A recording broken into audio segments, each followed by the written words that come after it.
Do you find yourself constantly checking your Instagram or Facebook when, in reality, you should be working on something? You're not alone in that.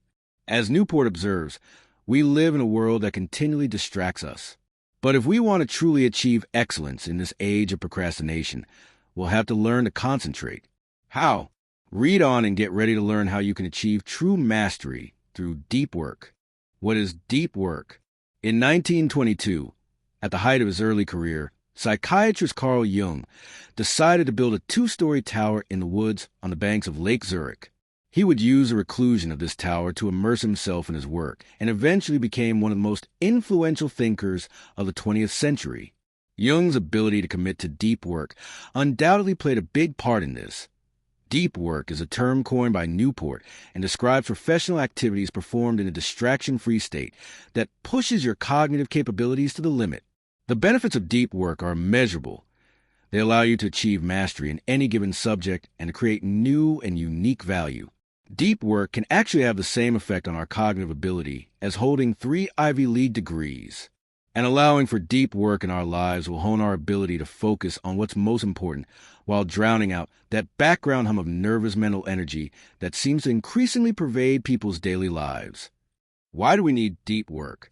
Sadly, in our modern information economy, deep work is harder than ever to achieve. We are constantly distracted, be this by open-plan offices or by social media and other network tools. On top of that, much of our work these days is taken up by so-called shallow work, non-cognitively demanding logistical-style tasks, often performed while distracted. Shallow tasks are the kind of tasks that the Industrial Revolution often required of its workers. Modern knowledge workers have to go deep, however, to learn new skills and keep improving in an ever-changing world.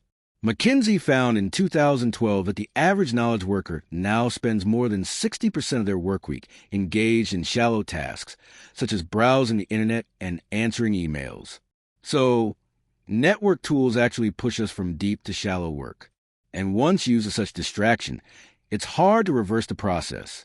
To keep track of modern technology, however, and to advance in an ever-changing economy, it is essential that we quickly learn new and complicated skills. This requires deep work. Additionally, these days, the internet allows for a lot more competition, which means that to succeed, we need to produce our best work. This, too, can only be achieved through deep work. So, paradoxically, the technology keeping us from achieving a state of deep work is the very same one requiring our capability for it. Be comfortable with boredom. The benefits of deep work are self-evident, but it can be difficult to achieve this state when having to react continuously to other daily demands. Our urge to be distracted and to turn to something more superficial was actually proven in a 2012 study by Baumeister and Hoffman. Adults fight desires all the time when working. Particularly the internet and social media provide a strong lure. To withstand these urges becomes increasingly more difficult with time, since each and every one of us only has a finite amount of willpower at their disposal. This is why the ability to work deeply demands training. To be successful at becoming totally engrossed in your work, you need to learn to be comfortable with boredom. If you train yourself to get to a place of deep work, but otherwise jump to distract yourself at the first sight of boredom, you won't be able to shake off your addiction to distraction.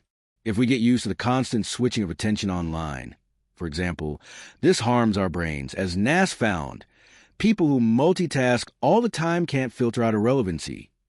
This means that our brains get wired for distraction and we get addicted to it, hindering our chances of achieving deep concentration. The same rule applies when using every free moment to look at our phones. You can train yourself to avoid distractions.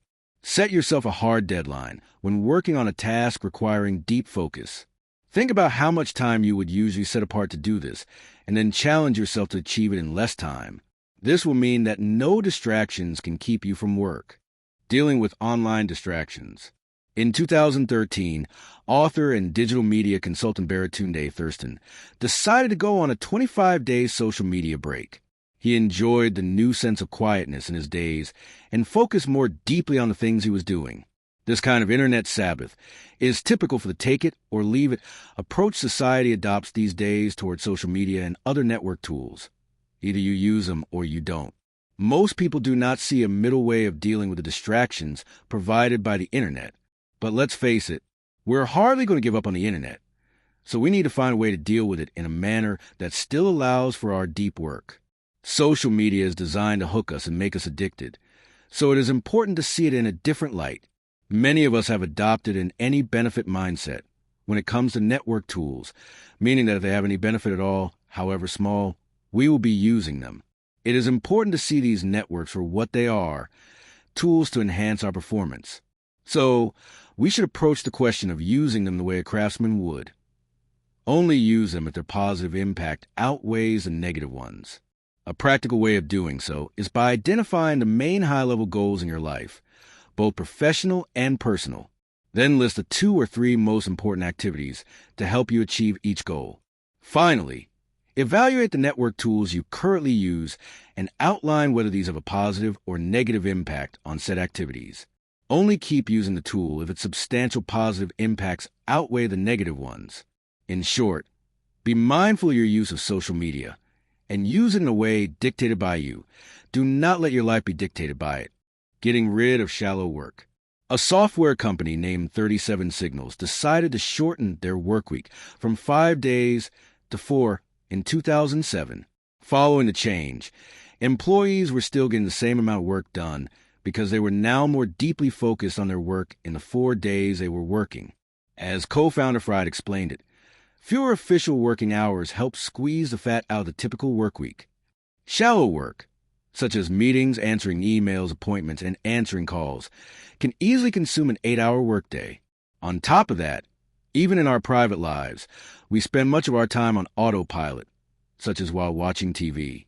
To eliminate shallow work from your own work schedule, you can try and break up your workday into 1-hour chunks at the beginning of the day. Then, allocate your tasks to the respective hours of the day. Your schedule shouldn't be set in stone. Unscheduled events will likely interrupt you, or you might take longer to complete a task. Simply revise your schedule at the next possible moment. This approach teaches you to treat your time with respect, an unavoidable prerequisite for successful deep working. If you're having troubles determining which tasks of your workday are shallow work, ask yourself the following question. How long would it take in months to train a smart recent college graduate with no specialized training in my field to complete this task? Many months of training would indicate the need for deep work. In preparation for his new job as a professor, Newport also decided to train his deep work muscle. He would assign the shallow work tasks to the periphery of his work schedule, making way for more deep work, and would also seek out quiet places to do this work. This conscious effort not only preserved his research productivity, but it also improved it. 6 strategies to maximize your deep work. There are 6 strategies to maximize the amount of your deep work. Firstly, it can be helpful to decide on your depth philosophy. How do you want to integrate deep work into your schedule? For example, do you want to eliminate all shallow obligations, or do you want to divide your time between shallow and deep work? Secondly, build a routine around your deep work.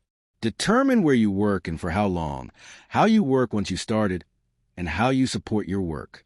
You need to make sure your brain gets the energy it needs to complete deep work, which for you might entail access to coffee or food. Thirdly, make grand gestures. Consider the example of J.K. Rowling. While working on the final Harry Potter novel, she could not concentrate at her home thanks to her small children, her dog, and construction workers. So she decided to book herself into the expensive 5-star Balmoral Hotel in Edinburgh city centre for a couple of hours every day. This allowed her to fully concentrate on her work, and was where she eventually finished writing Harry Potter and the Deathly Hallows. You don't have to stay in a 5-star hotel to achieve your deep work, but you should be willing to make a radical change to your normal environment to support your deep work. Fourthly, don't work alone. While at first, deep work and collaboration seem to be completely at odds, it is possible to fruitfully combine the two. In some cases, working with someone else on a problem can actually push you toward more depth. However, be sensible when it is conducive to your work to collaborate with others. Another way of ensuring deep work is to treat it like a business plan. Focus on the most important tasks, and take note of the time you spend in deep work, rather than being driven by results. It will actually increase your productivity. And finally, be lazy As odd as this sounds, essayist and cartoonist Tim Kreider went on a retreat to a place without the internet and TV for a while, which gave him the inspiration and energy needed to complete the deep work of writing. You can achieve the same by setting aside time in your day when you do not focus on professional tasks. Final notes. To achieve anything in today's world, it is important to learn the skill of deep work. Thus, we become more productive and achieve excellence in our chosen subjects. We should aim to eliminate distractions and question our use of network tools. Newport's deep work has been lauded by fellow self-help authors such as Seth Godin. Cal Newport is a clear voice in a sea of noise, bringing science and passion in equal measure. We don't need more clicks, more cats, and more emojis. We need brave work, work that happens when we refuse to avert our eyes.